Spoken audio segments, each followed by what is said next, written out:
Welcome to another cross-training tutorial, and today I'm going to be covering the craft of engineering homework. So what I'm going to do is show you a way to minimize engineering homework entropy and do digital submissions. So you're probably wondering, what is homework entropy? It is a spatial and temporal quantity that measures a homework's degree of disorder. Any homework done for engineering or non-engineering disperses matter over time and increases overall desk entropy. Homework entropy generated cannot realistically be zero, but processes can be optimized to where it can approach zero.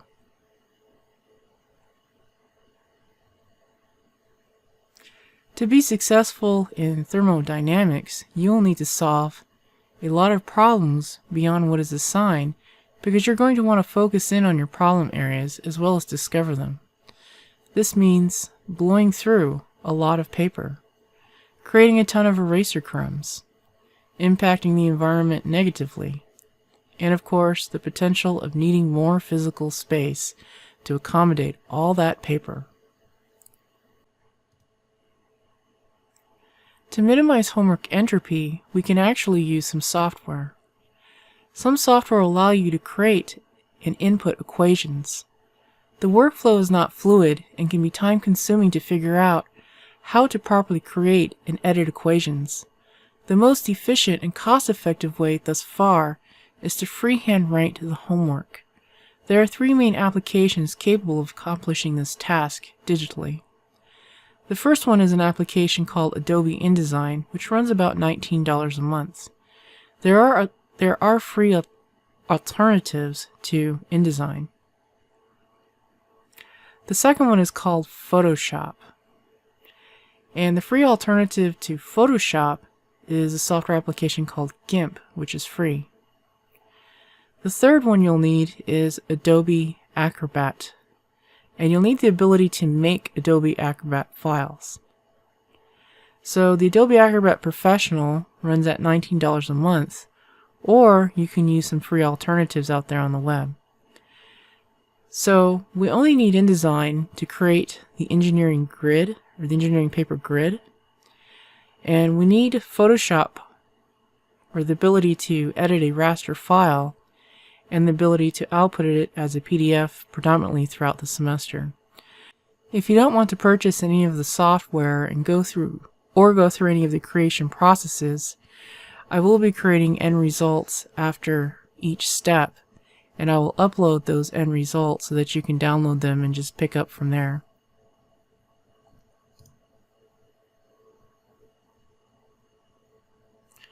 We also need a computer. So the hardware requirements is going to basically be any computer capable of running Photoshop or GIMP and the Acrobat equivalent PDF maker. Secondly, we need a way to basically sketch on the screen. So a tablet computer such as a Surface or the Apple equivalent with a stylus, or a computer connected to a tablet using a stylus. Thirdly, depending on your individual circumstances, portability may be a deciding factor on the computer type that you decide to choose. So in this example, what I'm going to show you is my own personal setup, and I'm obviously not very portable as I am using two rack mount type form factor computers. So obviously you're not going to see me carry this into lecture hall and start taking notes with it.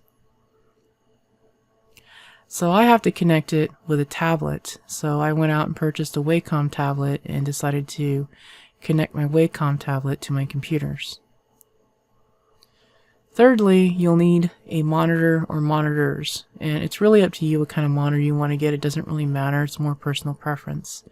So this is what I decided to do. So on my left side, I chose to have the professor's lecture going. On the middle, I'm doing my homework. And then on the right side, I usually have my textbook with my tables, or I'm looking at the OneNote lecture notes. So this is how I chose to accomplish this. So now I'm going to talk a little bit about my methodology that I'm going to show you. So what I'm going to show you is how to set up your file management system. You're probably thinking, really? Yes, really, I'm going to show you how to set it up because it is actually important. 2, how to design your own engineering paper. Again, if you're not really interested in drawing out all the grid lines and picking your own color, so on and so forth, I will provide a link at the end of the tutorial where you can download the results, my results that I created. Thirdly, we're going to turn our engineering paper into a reusable template. So this is where I'm going to take in step 2 into Photoshop and create some layers and basically make kind of a generic engineering paper template that could be used in any class.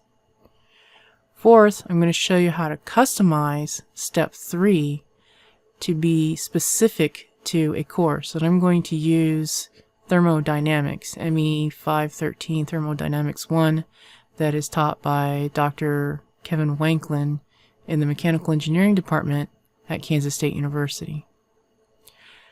Fifth, we're going to work an example problem, not so much know how to do the problem, but how you can best use the template, or basically optimize your time using the template and get the most out of it. Basically, how to minimize homework entropy using the template. 6, we're going to create some usable output for multiple types of submission formats. So for this, we're primarily going to focus on creating a cover sheet, a back sheet, and then how do we take those different layers that we create in Photoshop and actually make it into some usable output, and then package it all together into a PDF submission. Again, I will provide all templates for your use, meaning all you really need is GIMP to edit the file and the ability to make PDFs for submission purposes. So after each step, I will create some usable output. So if you, like for example, you're only interested maybe in step 4, you don't want to go through, step 1, 2, and 3, you just want a usable template for thermodynamics, that's fine. I will provide mine. I do recommend reading through the notes to make sure that you understand why things are set up the way they are so you don't get docked points for doing things incorrectly.